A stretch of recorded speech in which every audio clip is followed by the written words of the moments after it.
வணக்கம் நண்பர்களே, நீங்கள் பார்த்து கொண்டு இருப்பது உங்கள் கௌசிகா ரிவ்யூ. சரி வாங்க வீடியோக்குள்ளே போய் என்ன நடக்க போகுது அப்படின்னு சொல்லிட்டு பார்த்தீங்கன்னா, நம்ம விஜய்க்கு மிகப்பெரிய ஒரு ஆபத்து வரப்போகுதுங்க. இந்த ஆபத்தை எப்படி அவர் உணர்றாரு, எதனால் அப்படின்னு சொல்லிட்டு பார்த்தீங்கன்னா, கோயிலுக்கு கிளம்புறாங்க. கோயிலுக்கு கிளம்புறும் போது எல்லா விஷயமும் எல்லாருக்கும் தெரிய வருது.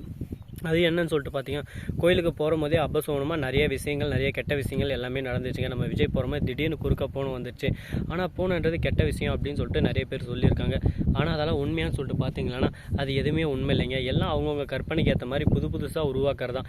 இந்த மாதிரியெல்லாம் நடந்துன்னு இருக்க இந்த சூழ்நிலையில் வேற ஒரு விஷயம் வேறு லெவலில் நடந்துன்னு இருக்குங்க. அது என்னன்னு சொல்லிட்டு பார்த்தீங்கன்னா, விஜய் இருக்கார்ல, அவர் வந்து கோயிலுக்கு போயிட்டாரு. அங்கே போய் பார்த்தா திடீர்னு ஷாக் ஆகிடுறாருங்க. அப்படியே சும்மா பக்கு திக்குன்னு இருக்குது. அப்படி என்ன ஆச்சு ஏதாச்சு அப்படின்னு சொல்லிட்டு பார்த்தீங்களன்னா, நம்ம மல்லி இருக்காங்களா, அவங்க வந்து சாமியார்கிட்ட போய் பேசுகிறாங்க. அந்த அம்மா இருந்துன்னு கரெக்டாக கூப்பிட்றாங்க. யாரான்னு சொல்லிட்டு பார்த்தீங்கன்னா, விஜய் இங்கே வா அப்படின்னு சொல்லிட்டு விஜய்க்கு ஒரு வெத்தலையை கையில் கொடுக்குறாங்க. அந்த வெத்தலையை பார்த்தா விஜய் ஷாக் ஆகிடுறாரு. அப்படி என்னடா இருந்துச்சு அந்த வெத்தை இல்லை, அப்படி என்ன வெத்தலில் காட்டினாங்க அப்படின்னு சொல்லிட்டு பார்த்தீங்கன்னா, நம்ம மல்லிக்கு ஆக்சிடென்ட் ஆகிற மாதிரி காட்டுறாங்க. இதுக்கு முழுக்க காரணம் ராஜேஸ்வரி தாங்க. என்னங்க சொல்கிறீங்க அப்படின்னு சொல்லிட்டு பார்த்தீங்கன்னா, அதுதாங்க உண்மை. இந்த மாதிரி ஒரு சூழலில் என்ன பண்ண போகிறாங்க, ஏது பண்ண போகிறாங்க, நம்ம விஜய் மல்லியை காப்பாற்றுவாரா காப்பாற்ற மாட்டாரா, ராஜேஸ்வரி எப்படியாவது இந்த வீட்டை விட்டு 2 நாளுக்குள்ளே வெளியே போயிட்டா மல்லிக்கு எந்த ஒரு ஆபத்தும் இல்லை, அப்படி ராஜேஸ்வரி இந்த வீட்டிலே இருந்தால் மல்லி உயிருக்கே ஆபத்து அப்படின்னு சொல்லிட்டு எக்ஸ்பிளைன் பண்ண இருக்காங்க. நம்ம விஜய் கேட்டதும் என்ன சொல்கிறது ஏது சொல்கிறதுன்னு சொல்லிட்டு தெரியாமல் ஒரு பக்கம் ஷாக்கிங்கில் சைலண்ட்டாகவே இருக்கார். இதுக்கப்புறம் நம்ம என்ன பண்ண போகிறோம், ஏது பண்ண போகிறோம், ஒரு பக்கம் அக்காவை எதிர்க்க போகிறோம்களா, இல்லை மல்லிக்கு ஆதரவாக நிற்க போகிறோம்களா, என்ன பண்ண போகிறோம் அப்படின்னு சொல்லிட்டு தெரியாமல் குழப்பத்தில் குழம்பி போயிட்டு இருக்காங்க. இதுக்கு நடுவில் நம்ம ராஜேஸ்வரி ஒரு பக்கம் எப்போ பார்த்தாலும் மல்லி மேலே ஏதான ஒரு பழி போட்டுனே இருக்காங்க. மல்லி என்ன பண்ணுறது ஏது பண்ணுறதுன்னு சொல்லிட்டு தெரியாமல் குழப்பத்தில் குழம்பி போயிட்டு இருக்காங்க. என்னடா இது, நமக்கு மட்டும் இவ்வளோ பிரச்சனை வந்துக்கிட்டே இருக்கு, இந்த பிரச்சனையெல்லாம் எப்படி சமாளிக்க போகிறோம், என்ன பண்ண போகிறோம் ஏது பண்ண போகிறோம்னு சொல்லிட்டு தெரியாமல் குழப்பத்தில் குழம்பி போயிட்டு இருக்காங்க. சரி, இப்படியெல்லாம் ஒரு பக்கம் நடந்திருந்தாலும் அதே சமயத்தில் மறுபக்கம் என்ன நடக்குதுன்னு சொல்லிட்டு பார்த்தீங்கன்னா, ரஞ்சிதம் இருக்காங்களா, அவங்க வந்து யாருக்குமே தெரியாமல் ஒரு ரகசியத்தை சாமியார்கிட்ட சொல்கிறாங்க. அது என்னன்னு சொல்லிட்டு பார்த்தீங்கன்னா, அந்த விஷயம் அவங்களுக்கே தெரியலன்னா பார்த்துங்களேன், அப்படி ஒரு விஷயத்தை தாங்க சொல்கிறாங்க. இந்த விஷயத்தை கேள்விப்பட்டதும் இதை கேட்டதான் அவங்க ஷாக் ஆகிடுறாங்க எல்லாரும். அப்படி என்னடா விஷயம் அப்படின்னு சொல்லிட்டு பார்த்தீங்கன்னா, நம்ம சாமியார் தான் உண்மையை சொல்லிடுறாங்க. ரஞ்சிதம், மனசுக்குள்ளே என்ன இருக்குது எல்லாமே எனக்கு தெரியும், நீ போலீஸ் சாமியார், நீ பண்ணுறதெல்லாம் எங்கே நடக்க போகுது, நான் மல்லியை கொல்ல திட்டமிட்டுக்கிறதெல்லாம் உனக்கு தெரியாது அப்படின்னு சொல்லிட்டு உன் மனசுக்குள்ளே நினச்சின்னு இருக்கேன். ஆனால் எல்லாமே தெரியும், இதை எல்லாரும் முன்னாடி சொன்னேன்னா உன்னை இங்கே அடித்து கொன்றுவாங்க, ஆனால் அது எதுவுமே நடக்கக்கூடாது அப்படின்னு சொல்லிட்டு தான் நான் சைலண்ட்டாக இருக்கேன்.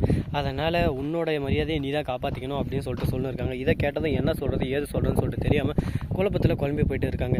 இதுக்கு நடுவில் இன்னும் என்னென்னலாம் பிரச்சனை வரப்போகுது, ஏது இதெல்லாம் வரப்போகுது, அதெல்லாம் எப்படி சமாளிக்க போகிறாங்க, அதுதாங்க இந்த மாதிரியெல்லாம் ஒரு பக்கம் போயின்னு இருக்குங்க. இதுக்கு நடுவில் இன்னும் என்னென்ன பிரச்சனையெல்லாம் வரப்போகுது அப்படின்னு சொல்லிட்டு தெரியாமல் குழப்பத்தில் குழம்பி போயிட்டு இருக்காங்க. சரி பார்ப்போம், எவ்வளவோ வாழ்க்கையில் பார்த்தாச்சு, இதுக்கு மேலே பார்க்கறதுக்கு இன்னும் எவ்வளவோ இருக்குல்ல, எல்லாத்தையும் நாம தான் ஒரு பக்கம் சமாளிச்சாகணும் அப்படின்னு சொல்லிட்டு பேசிட்டு இருக்காங்க. சரி, அதெல்லாம் ஒரு பக்கம் போட்டுன்னு சொல்லிட்டு விட்டாலும் நம்ம ரஞ்சிதம் மாட்டுவாங்களா மாட்ட மாட்டாங்களா, ரஞ்சிதம் பண்ண தப்பை கண்டுபிடிப்பாங்களா கண்டுபிடிக்க மாட்டாங்களான்னு சொல்லிட்டு பார்த்தீங்கன்னா, கண்டிப்பாக எல்லாத்துக்கும் ஒரு நேரம் இருக்குங்க. அதை பொறுத்து எல்லாமே கண்டிப்பாக கண்டுபிடிக்க தான் போகிறாங்க. கூடிய விரைவில் கூடிய சீக்கிரம் அவங்க மாட்டின்னு ஒரு பக்கம் முடிக்க தான் போகிறாங்க. இது எல்லாமே தெரிஞ்சுக்கிட்டால் நம்ம விஜய் இருந்து என்ன பண்ணுறாரு அப்படின்னு சொல்லிட்டு பார்த்தீங்கன்னா, ஷாக்கிங்லாம் ஒரு பக்கம் அப்படியே சும்மா ஷாக் ஆகிட்டு சுற்றின்னு இருக்காரு. என்ன பண்ணுறது ஏது பண்ணுறதுன்னு சொல்லிட்டு தெரியாமல் குழப்பத்திலே இருக்காங்க. இதுக்கு நடுவில் இதெல்லாம் எப்படி முடிக்கிறது, இந்த பிரச்சனைலாம் எப்படி தீர்க்கிறது அப்படின்னு சொல்லிட்டு தெரியாமல் அப்படியே சும்மா கன்ஃபியூஷனில் ஒரு பக்கம் சுற்றின்னு இருக்காங்க.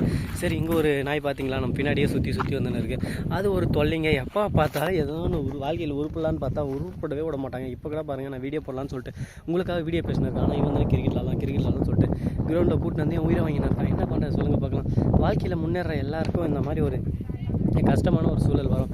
அந்த சமயத்தில் என்ன பண்ணுவாங்கன்னு சொல்லிட்டு பார்த்தீங்கன்னா, வாழ்க்கை முக்கியமாக விளையாட்டு முக்கியமானு சொல்லிட்டு பார்த்தீங்கன்னா ரெண்டுமே தான் முக்கியம். அதனால் ரெண்டுத்துலையும் நம்ம ஃபோக்கஸை செலுத்தினா மட்டும் தான் நம்ம வாழ்க்கையில் முன்னேற முடியும். அப்படி ஒரு சூழலில் தான் இப்போதைக்கு போயின்னு இருக்குது. அது மட்டும் இல்லாமல் நம்ம விஜய் இருக்கார்ல, அவர் வந்து மல்லிக்கிட்ட சொல்லிடுறாரு, இந்த பாரு மல்லி, உன் உயிருக்கு ஆபத்து இருக்குது, இதுக்கு மேலே நீ யார் கூடயும் சேர்ற வேலை வச்சுக்காத, முக்கியமாக ரஞ்சிதம் ராஜேஸ்வரி உங்களுக்கு இடையில நீ எந்த ஒரு பிரச்சனையும் உருவாக்காத அப்படின்னு சொல்லிட்டு சொல்லிடுறாங்க. இப்போ என்ன பண்ண போகிறாங்க ஏது பண்ண போகிறாங்க, அடுத்து அவங்களோட நடவடிக்கை எப்படி இருக்க போகுது அப்படின்ற ஒரு உச்சக்கட்ட பரபரப்பான தொடராக தான் போயின்னு இருக்குது.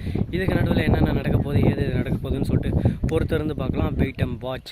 ஸோ நண்பர்களே, இந்த வீடியோ உங்களுக்கு பிடிச்சிருந்தா லைக் பண்ணுங்கள், கமெண்ட் பண்ணுங்கள், ஷேர் பண்ணுங்கள், டிண்டிங் பெல்லை தட்டி விட்டு போங்க. அப்போ தான் நான் போகிற அடுத்தடுத்த வீடியோ உங்களுக்கு உடனுக்குடன் நோட்டிஃபிகேஷனில் வந்து கொண்டே இருக்கும். மிக்க நன்றி. தேங்க்ஸ் ஃபார் வாட்சிங். Tata, see you. நன்றி, வணக்கம், வந்தனம், வருக தருக.